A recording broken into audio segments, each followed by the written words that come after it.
आज मैं आपके सामने मैग्नीज और इंडस्ट्री के ऊपर बात करूंगा और इस इंडस्ट्री के थोड़े पॉजिटिव आउटलुक के बारे में बात करी जाएगी और उसमें से एक कंपनी भी आइडेंटिफाई की जाएगी। तो ध्यान से सुनिए इस वीडियो के अंदर। आज की डेट में अगर आपको एक स्टील प्रोड्यूस करना है 1 मिलियन टन्स, तो उसके लिए आपको अराउंड 30 केजीज ऑफ मैग्नीज और चाहिए होता है। अब इसकी प्रोडक्शन के लिए आपको मैग्नीज और रिक्वायर्ड क्यों है? क्योंकि स्टील को हार्ड करने के लिए आपको इसकी रिक्वायरमेंट बनती है। अब आप पूछेंगे कि इस इंडिया के अंदर इसके अंदर कौन कौन सी कंपनीज ऑपरेट करती हैं, तो मैं आज आपको एक मोनोपोली कंपनी बताऊंगा जो कि इस सेगमेंट के अंदर सबसे ज़्यादा मोनोपोली शेयर लेके बैठी हुई है। कंपनी का नाम है मॉयल और कंपनी की इंडिया के अंदर अराउंड 1.3 मिलियन टन्स की प्रोडक्शन कैपेसिटी है। इंडिया में फिलहाल ये मैग्नीज और इंपोर्ट भी होता है जो कि अराउंड 4.64 मिलियन टन्स की इस टाइम अमाउंट है कैपेसिटी की। और आप ये सोचिए कि अगर मैग्नीज और की इकलौती मोनोपोली वाली जो कंपनी है जिसका 45% शेयर है इंडियन मार्केट के अंदर, अगर वो अपनी कैपेसिटी इंक्रीज करेंगे तो उनको कितनी कैपेसिटी इंक्रीज करनी होगी अगले 10 सालों के अंदर। तो ध्यान से सुनिए कि अराउंड 2030 तक इंडिया का टारगेट है फ्रॉम गवर्नमेंट ऑफ इंडिया कि उनके स्टील प्रोडक्शन के अंदर अराउंड 300 मिलियन टन्स की कैपेसिटी होनी चाहिए। उसके लिए तकरीबन 11 मिलियन टन्स आपको मैग्नीज ओर की भी प्रोडक्शन कैपेसिटी होनी चाहिए।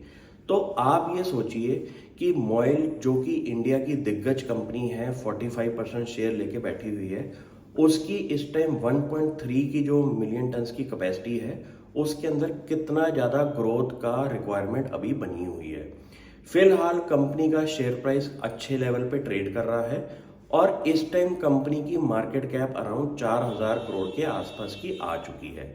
लेकिन हमारे को ऐसे स्टॉक्स पकड़ने हैं कि जब मार्केट के अंदर थोड़ा सा डिक्लाइन आएगा तो हमारे पास स्ट्रक्चरली पॉजिटिव कंपनियां होनी चाहिए।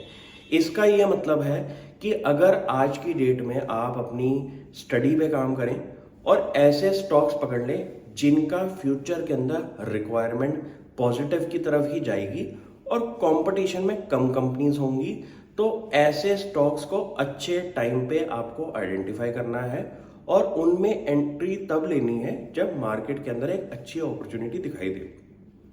अब इस केस में आपको ये पता चल गया है कि ऐसा रॉ मटेरियल इंडिया में फिलहाल इंपोर्ट होता हुआ दिखाई दे रहा है।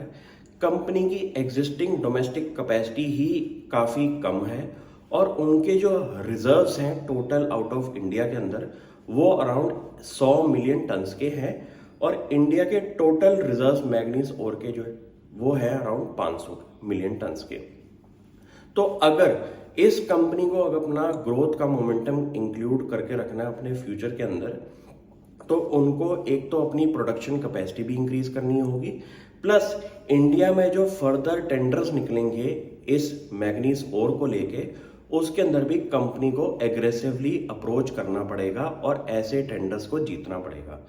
तो ये बहुत ज़रूरी है कि गवर्नमेंट ऑफ इंडिया की विजन को आप ढंग से स्टडी करें, उसके अंदर से ऐसे कंपनीज को आइडेंटिफाई करें जिनका इस सेक्टर और थीम को लेके पॉजिटिव मोमेंटम बना रहे।